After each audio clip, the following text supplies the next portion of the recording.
In early 47 BCE, Julius Caesar, the greatest tactical mind of his era, found himself completely trapped within the royal palace quarter of Alexandria.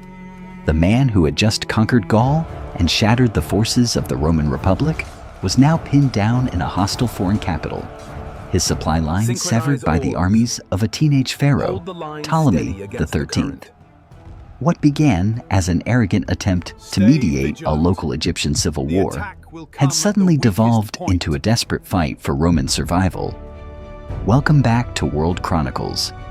Today we break down the Alexandrian War and its climax at the Battle of the Nile, examining the grueling siege logistics, the rapid forced marches, and the decisive tactical flanking maneuver that permanently secured the immense grain wealth of Egypt for the Roman sphere.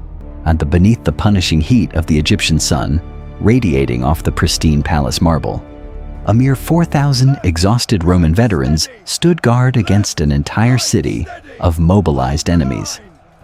Caesar was heavily outnumbered, besieged by a well-equipped Ptolemaic royal army of 20,000 men, and forced to command a brutal, block-by-block urban defense just to keep his legions alive. The undisputed master of the Mediterranean world had walked directly into a lethal operational snare. However, before he could dictate the future of an empire, Caesar first had to survive the blockade. To break the siege, he was entirely dependent on a relief force he was not even certain was coming, leaving his own life and the fate of the Republic in the hands of a disparate allied army marching blindly through the arid eastern desert. The road to this Egyptian trap began months earlier, in the aftermath of the Battle of Pharsalus in 48 BCE. Having shattered the senatorial forces in Greece, Caesar relentlessly pursued his fleeing rival, Pompey the Great, across the Mediterranean. Egypt, a wealthy client kingdom of Rome, currently fractured by a dynastic dispute between the boy king Ptolemy XIII and his older sister Cleopatra VII, seemed a logical sanctuary for the defeated general.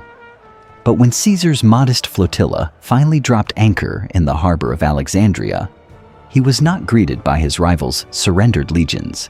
Instead, the advisors to the Egyptian throne, the eunuch Pothinus, and the commanding general Achilles sought to preempt Roman involvement entirely. Believing that a grisly token of loyalty would buy Caesar's immediate departure, while the Ptolemaic court presented the newly arrived Roman dictator with Pompey's severed preserved head. This was a catastrophic political miscalculation. Rather than expressing gratitude, Caesar reacted with profound disgust at the dishonorable murder of a Roman consul by foreign hands. The gruesome visual shock of his former son-in-law's pale, lifeless features resting in an Egyptian container did not convince him to leave. It provided the exact moral and legal pretext he needed to intervene. Caesar immediately occupied the royal palace and declared his intent to arbitrate the Ptolemaic succession, demanding that both royal siblings disband their armed forces and submit to his supreme authority. Furthermore, Caesar leveraged the overwhelming political weight of the Roman Republic to demand the immediate repayment of a massive, long-standing financial debt owed to Rome by the previous Egyptian monarch. It was a staggering display of imperial arrogance. He acted not as an exhausted commander at the end of a long civil war, but as an absolute sovereign dictating terms to a vassal state. Yet, this projection of unyielding authority masked a severe numerical vulnerability. Caesar had chased Pompey with terrifying speed, but that rapid strategic pursuit meant leaving the bulk of his veteran legions behind. He had stepped onto the shores of Alexandria with a mere 4,000 infantry and a token force of cavalry. For a brief period, the sheer force of Caesar's reputation held the Egyptian capital in check. But as Pothinus and Achilles absorbed the dictator's financial ultimatums and surveyed the reality of the Roman encampment, the Ptolemaic generals quickly realized a fatal flaw in Caesar's imposing facade. The great Roman imperator had arrived demanding control over an entire empire, yet he had landed with barely enough men to guard a single fortress. The mathematical reality of this vulnerability immediately dictated the nature of the Alexandrian War. What should have been a brief diplomatic intervention instantly collapsed into a brutal, grinding urban siege. Caesar immediately barricaded his forces within the sprawling royal quarter, transforming the palatial complex into a makeshift citadel. Opposing him was a massive, highly structured military apparatus. Commanded initially by Achilles and later by the eunuch Ganymedes, the Ptolemaic royal army deployed 20,000 heavily armed infantry and 2,000 cavalry.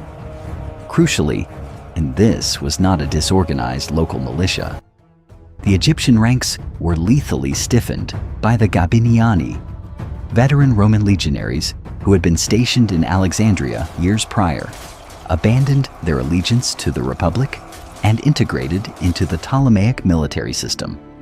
Caesar was not just fighting a foreign power. His troops were locking shields against former countrymen who perfectly understood Roman tactical doctrine. Surrounded on land, Caesar's immediate strategic priority was securing his maritime lifeline. If the Egyptian fleet, currently docked in the Great Harbor, mobilized to blockade the coast, the Roman garrison would be entirely sealed off from the Mediterranean. Operating with cold, pragmatic military logic, Caesar ordered his men to set fire to the docked Ptolemaic vessels, and the flames successfully eliminated the immediate naval threat and allowed the Romans to secure the Pharos, the towering great lighthouse that commanded the harbor entrance. However, coastal winds carried the inferno from the ships into the city's dockyards and warehouses. While the extent of the destruction remains debated, this incidental blaze damaged portions of the Great Library of Alexandria. For Caesar, this cultural tragedy was a secondary consequence of the strict military necessity required to keep the harbor open. Recognizing that a direct assault on entrenched Roman barricades would result in massive casualties, Ganymedes shifted Ptolemaic strategy toward attrition. The Egyptian commander sought to break the Roman defense by severing their access to basic survival resources. Alexandria was supplied by a complex network of subterranean aqueducts and canals. Utilizing advanced engineering, Ganymedes ordered mechanical wheels to pump seawater directly into the channels feeding the royal quarter. The result was immediate and devastating. As Roman sentries drew their rations from the city's cisterns, they were met with the harsh metallic taste of brackish, salt-tainted water that parched their throats rather than quenching their thirst. Panic threatened to fracture the discipline of the legions, as the terrifying prospect of mass dehydration set in under the relentless pressure of the blockade. The crisis forced a rapid command intervention. Caesar ruthlessly quashed the panic, relying on his unyielding authority over the veterans. Drawing on his knowledge of coastal geography, he ordered his engineers to dig deep into the porous limestone beneath the palace foundations. Within days, the Roman sappers breached fresh groundwater aquifers, bypassing the poisoned aqueducts and securing a steady, clean supply for the 4,000 besieged troops. The immediate logistical disaster was averted, and the Roman perimeter held firm. Yet, stabilizing the garrison did not alter the fundamental strategic imbalance. Caesar had effectively secured the palace, engineered a water supply, and kept the harbor entrance open. But holding a static defensive position against a vast, continuously reinforcing enemy was ultimately a slow death sentence. Unless he could completely break the tightening naval blockade and summon a ghost army from the distant eastern provinces, his legions would eventually be ground into the Alexandrian dust. On that distant salvation was already gathering on the far side of the Sinai Peninsula. Recognizing the immense peril his commander faced, Mithridates of Pergamum, a fiercely loyal allied nobleman, had spent the winter of 48 to 47 BCE rapidly assembling a massive relief force in Syria and the broader Levant. This desperate operation was significantly accelerated by the crucial intervention of Antipater the Idumean, father of the future king Herod the Great, who utilized his extensive diplomatic networks to secure supply lines and marched south, with 3,000 elite Jewish troops to explicitly support the Roman cause. Rather than attempting a perilous naval crossing that would challenge the unbroken Ptolemaic blockade, Mithridates chose to drive his composite army overland. He traced the ancient, arduous invasion routes down the Levantine coast, a logistical feat that demanded immense discipline. As thousands of marching boots kicked up towering dust clouds along the arid Sinai route, signaling their approach long before they were seen, the Allied vanguard finally breached the eastern edge of the fertile Nile Delta. Their first operational objective was the fortress city of Pelusium, the heavily garrisoned eastern gateway to the Egyptian interior. Relying on sheer momentum and Antipater's aggressive vanguard tactics, the Allied forces stormed the citadel in a single day, collapsing the outer ring of the Ptolemaic defense network. The sudden fall of Pelusium radically altered the strategic geometry of the Alexandrian War. The Ptolemaic command, which had spent months methodically constricting the Roman perimeter, could no longer afford to slowly starve Caesar into submission. To bypass the deep, unfordable channels of the lower Nile and avoid the remaining Egyptian naval patrols, Mithridates pivoted his army south, initiating a rapid march toward the ancient capital of Memphis to secure a safe river crossing. By executing this sweeping maneuver, the relief force effectively placed the Egyptian royal army in a strategic vice. Ganymedes and Ptolemy XIII were suddenly caught between the deeply entrenched Roman garrison holding the capital and a rapidly advancing Allied army that was threatening to sever their southern supply lines entirely. Faced with the imminent collapse of their broader military position, the young pharaoh and his military advisors made a drastic but operationally sound command decision. They knew that if Caesar's hardened veteran infantry managed to link up with the overwhelming numeric superiority of Mithridates' composite army, the Egyptian forces would be annihilated in a pitched battle. Consequently, Ptolemy XIII abandoned the urban stalemate. He ordered the withdrawal of the vast majority of his 20,000 troops from the barricaded streets of Alexandria, leaving behind only a token-holding force. The royal army immediately redeployed eastward, seeking to leverage the complex, waterlogged geography of the Nile's intricate tributaries. Their sole objective was to aggressively screen the river crossings and pin down the relief force before it could establish a bridgehead on the western bank. The strategic center of gravity had instantly shifted from a static, claustrophobic urban siege to a highly mobile, a high-stakes field campaign. If Ptolemy's royal army could successfully intercept and crush Mithridates on the muddy banks of the Nile, Caesar would remain permanently trapped without hope of rescue, and the Roman Republic would inevitably lose its dictator to the Egyptian sands. To intercept Mithridates before he could secure a bridgehead across the river, Ptolemy XIII utilized the logistical highway of the Nile, dispatching a vast flotilla of barges and transports carrying his heavily armed infantry southward. The river current and established maritime infrastructure offered the Egyptian forces a massive operational speed advantage over any overland route.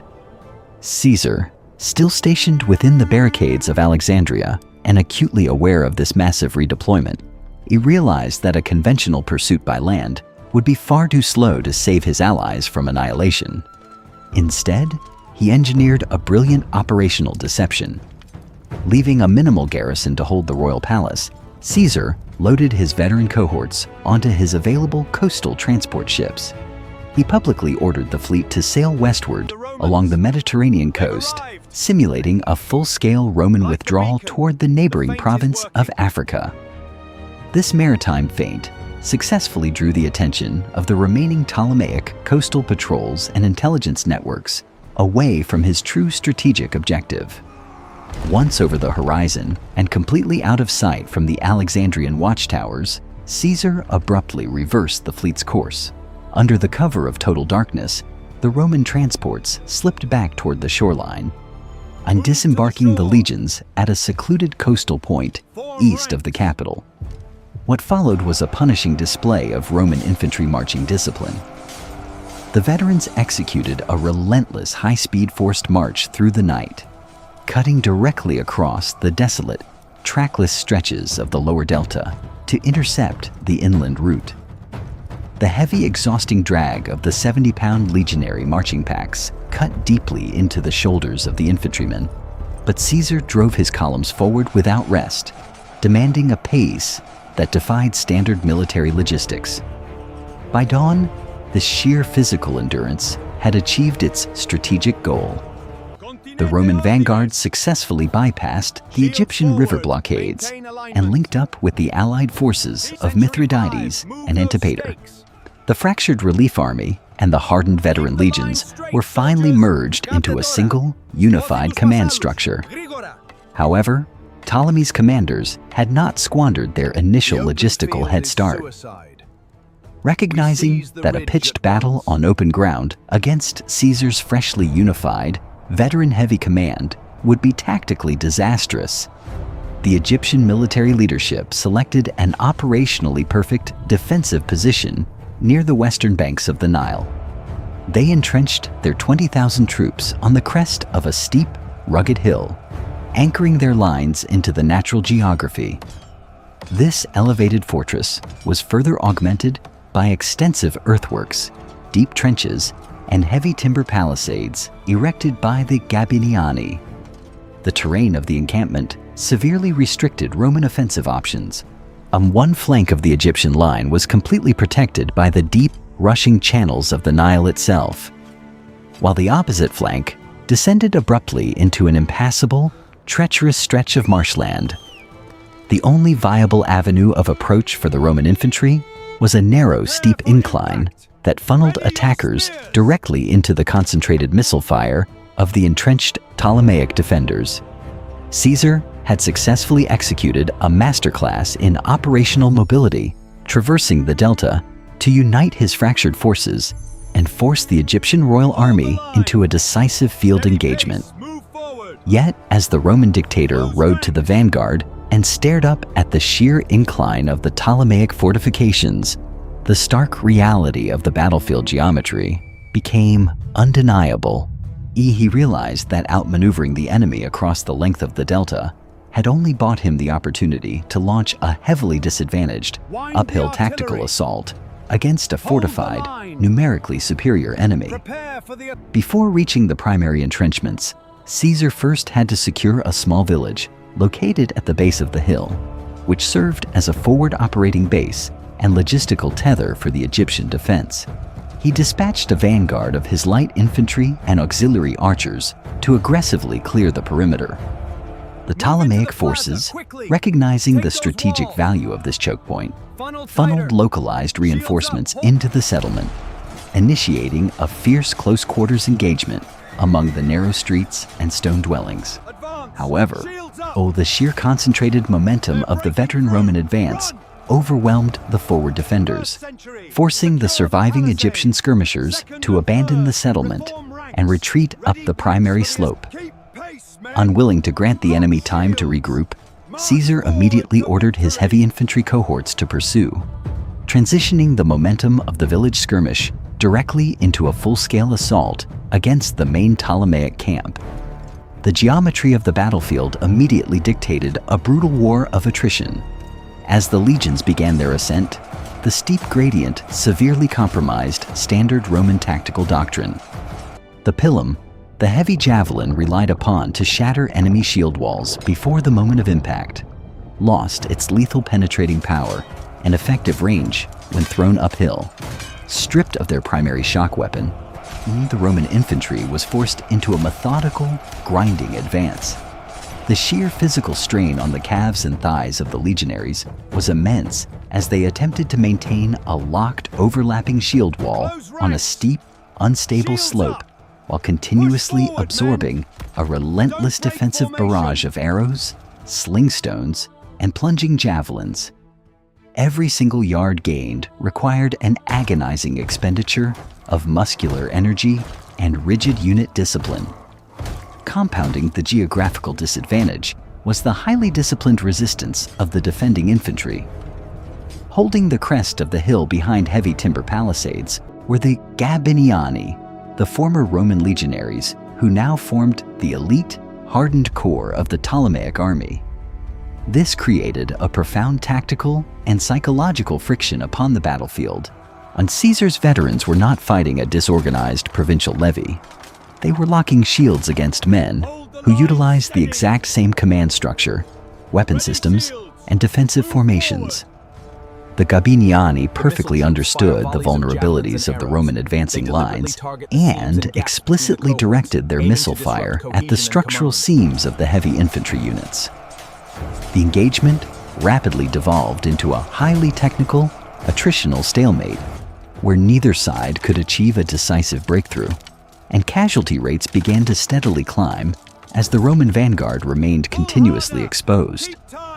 Simultaneously, Ptolemaic naval elements operating on the adjacent channels of the Nile attempted to actively exploit the Roman right flank.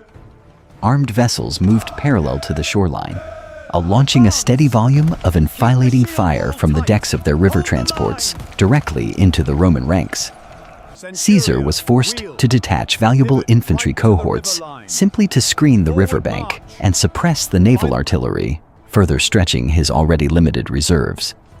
The Roman vanguard was effectively pinned on the exposed face of the slope, caught in a highly synchronized crossfire between the entrenched Gabiniani above and the maritime forces to their side. Despite the unparalleled operational discipline of his veterans, the tactical reality of the assault was undeniable. The terrain and the fortified defenses had completely neutralized Roman momentum, transforming the battle into a rigid, vertical stalemate that heavily favored the numerical superiority of the defenders. The frontal assault was steadily bleeding the legions dry, rapidly eroding their combat effectiveness with every passing minute.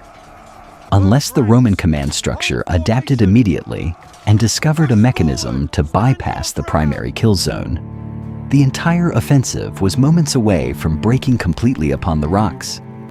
While the main Roman vanguard bled against the fortified slope, Caesar's battlefield awareness remained coldly analytical. Rather than committing his final reserves into the frontal meat grinder, he actively scanned the broader geometry of the Ptolemaic encampment for a structural weakness. He found it at the extreme highest elevation of the hill. This particular sector faced a sheer, jagged ravine that appeared entirely impassable to a formed military unit. Because the natural geography seemed to offer an absolute, impenetrable barrier, the Egyptian command had made a fatal logistical calculation. They left the timber palisades in this section largely unfinished and deployed only a skeletal watch to guard the precipice, opting instead to concentrate their massive numerical superiority entirely on the active frontal slope where the Roman attack was currently stalled. Caesar immediately moved to exploit this critical assumption. He detached a specialized force of veteran cohorts from his rear reserves, historically operating under the command of the trusted officer Carfulinus, and issued a precise, high-risk operational directive. They were to completely bypass the primary engagement zone, navigate the treacherous dead ground of the ravine, and scale the unguarded heights. This flanking maneuver required heavily armored legionaries to execute a grueling vertical ascent while maintaining strict discipline to avoid detection. Crucially, to ensure the Ptolemaic leadership remained entirely blind to this movement, the main Roman line was ordered to sustain their punishing frontal assault. Caesar deliberately allowed his vanguard to absorb devastating attrition to firmly fix the enemy's attention forward. The tactical gamble succeeded flawlessly. Carfulinus and his cohorts navigated the steep ravines undetected, shielded by the rugged terrain and the overwhelming noise of the primary engagement below. Upon reaching the summit, the Roman infantry encountered only the wooden framework of the incomplete wall and a handful of completely unprepared sentries. The veteran detachment breached the perimeter in seconds, pouring over the defenses and spilling directly into the vulnerable rear of the Egyptian camp. In that precise moment, the sudden piercing blast of the Roman cornu The heavy brass horns of the legions echoed down from the high ground, a sound that violently cut through the din of combat and signaled the total destruction of the Ptolemaic defensive strategy. In the brutal mechanics of ancient warfare, the structural integrity of any heavy infantry formation relies absolutely on the security of its rear and flanks. The instant the Gabiniani and the Egyptian regular infantry registered the unmistakable blare of Roman trumpets behind their own lines, their tactical cohesion evaporated. The Gabiniani, being former legionaries themselves, perfectly understood the lethal finality of a Roman flanking maneuver. Seeing the psychological shock of being trapped within a fortress they believed unassailable triggered an immediate, contagious panic. The highly disciplined shield wall that had successfully stalled the Roman vanguard for hours fractured from the inside out. Officers entirely lost control of their units, and the complex Ptolemaic military apparatus rapidly dissolved into a terrified, disorganized mass desperate to escape the closing Roman vice. Caesar's frontline infantry, sensing the sudden collapse in enemy pressure, immediately surged forward, cresting the hill and overrunning the primary barricades. The momentum of the Battle of the Nile shifted in an instant, transitioning from a static, grinding uphill stalemate to a rapid catastrophic rout, when as the Egyptian lines shattered and thousands of men abandoned their weapons in a frantic bid for survival, the retreating army realized they had built their impregnable camp with a fatal geographical trap. Their backs were pressed directly against the deep, rushing currents of the Nile, what was designed to be their primary logistical lifeline and ultimate escape route, instantly transformed into an impassable, lethal barrier. As the Ptolemaic defensive lines disintegrated on the heights, the retreating infantry surged down the slope toward the western banks of the Nile. The sudden, chaotic influx of thousands of terrified soldiers completely overwhelmed the limited maritime infrastructure moored along the shoreline. Panic immediately overrode all remaining military discipline. The sheer kinetic force of a collapsing army dictated the grim mechanics of the rout. The vanguard of the retreat was violently compressed against the water's edge, pushed directly into the deep channels by the desperate, crushing weight of their own comrades fleeing the Roman advance from behind. Any attempt by surviving Ptolemaic officers to establish a cohesive rearguard dissolved under the overwhelming momentum of Caesar's pursuing veteran cohorts. Roman heavy infantry systematically cleared the lower slopes, driving the remnants of the Egyptian forces directly into the river. The Ptolemaic river transports, originally designated for an orderly evacuation, were rapidly swarmed by disorganized mobs of fleeing infantry. The vessels positioned nearest the shore were immediately compromised as hundreds of heavily armed men simultaneously attempted to vault the wooden gunwales, ignoring the basic physics of buoyancy and weight distribution. The royal barge, stationed specifically to ensure the safety of Ptolemy XIII, became the focal point of this frantic, uncoordinated evacuation. Surrounded by his surviving inner circle and bodyguards, the teenage pharaoh managed to board the vessel in a desperate bid to escape the closing Roman vice. However, the sheer density of panicked soldiers attempting to drag themselves aboard the exact same transport fundamentally altered its center of gravity. Overloaded far beyond its structural capacity, the royal barge catastrophically capsized, violently throwing its occupants into the treacherous, fast-moving currents. The raw, undeniable reality of the defeat materialized in this single moment. The heavy, rigid drag of his ornate golden armor, the very symbol of his divine and royal authority, became a fatal anchor, pulling the young monarch deep beneath the dark, turbulent surface of the river. His sudden drowning marked the definitive, irrevocable conclusion of the Alexandrian War. Without a living figurehead to rally around, the political faction that had orchestrated the siege of Alexandria instantly collapsed. The remaining Ptolemaic field army was not merely defeated, it was entirely neutralized as a functioning military entity. The men who did not succumb to the crushing depths of the Nile were either systematically captured by the advancing Roman legions or dispersed harmlessly into the vast expanse of the delta. In a matter of hours, a highly structured military apparatus numbering 20,000 troops, stiffened by veteran Roman deserters, had been completely erased from the geopolitical board.